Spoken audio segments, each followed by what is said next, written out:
Once again, folks, welcome back to the Cody for Natick podcast. It's the only podcast whose special guest is always the name of the podcast. Very exciting. Once again, our special guest is none other than the man himself, Cody Jacobs. Cody is running for Natick Select Board here in 2022. Happy to have you on again, Cody. How you doing today? Thank you, Marty. Always appreciate it. Awesome. Glad you are here with us as our uniquely special guest. Today, we're going to talk about a few things, but we'll start with the topic of transparent and accountable government. This has been something that I know personally you've been talking about for a long time, and it's been a source of a lot of discussion around the town. So I want to jump straight into it. As I was looking into stuff to ask you for the podcast today, I went to the Natick town website, and frankly, there's a lot that's already there. And so I could see our listeners thinking about the topic of transparency as it applies to Natick and looking at things like the town website and being like, hey, isn't that good enough? What do you think? Well, I think that there is a lot of information available if you know where to look. I think that Natick, we certainly have our town staff and people who are even in elected positions. I think work really hard to try to get a lot of stuff on the website so that people are able to access it.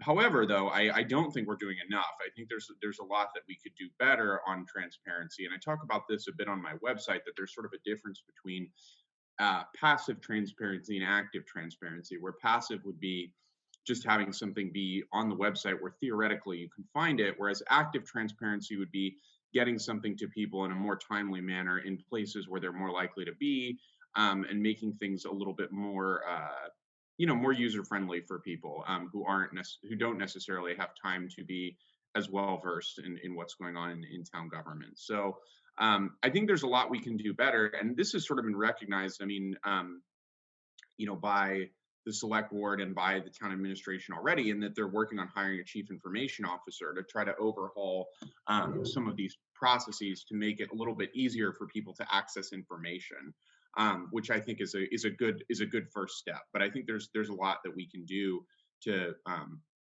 to make information more accessible. So one thing is the town website, which I think, while it actually does have a lot of useful information on it, it's not always easy to find. I think that it's due for an overhaul in terms of the way that it's navigated. I think could be a lot easier if you look at other municipalities' websites. I think they're a little bit ahead of us on that, and I think we could do better in helping people be able to get to the information that they're looking for faster.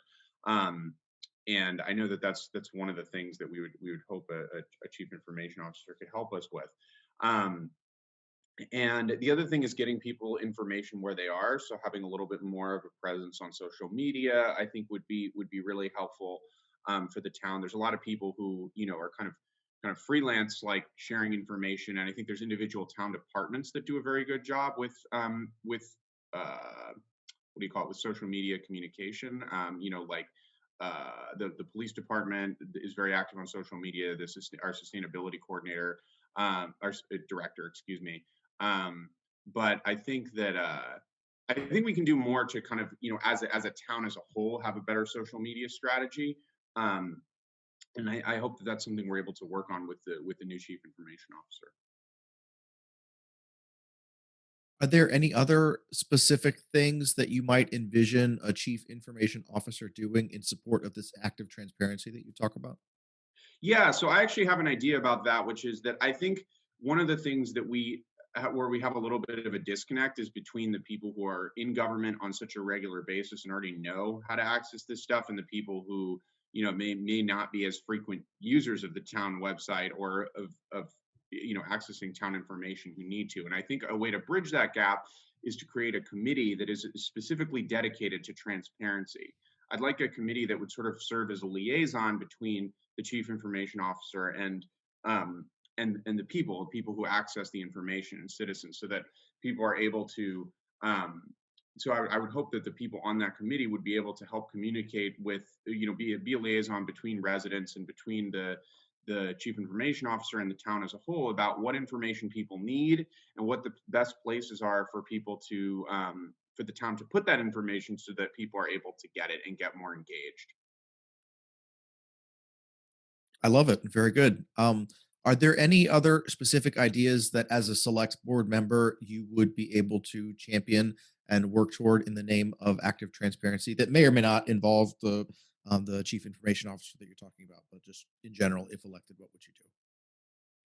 I mean, I can tell you things I would do personally. So, like as a town meeting member, I've made it a practice to be very to post an explanation for each vote that I take in town meeting on my on Facebook, and I think I would continue to do that as a select board member. I think that's a good way to kind of give people a summary of what what's going on and what my reasoning is behind the way that I vote.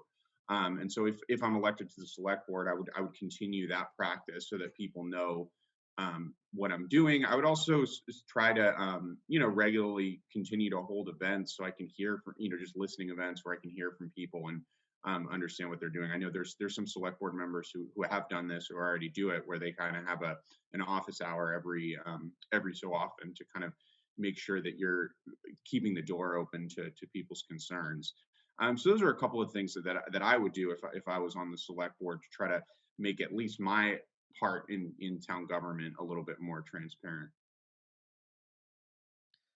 That's great. This is really insightful and thoughtful, and I imagine that our listeners will appreciate the explanation of passive transparency versus active transparency, which is, I know, something that's very important to you. So, thanks so much for that. We'll take a quick break, and we'll be right back.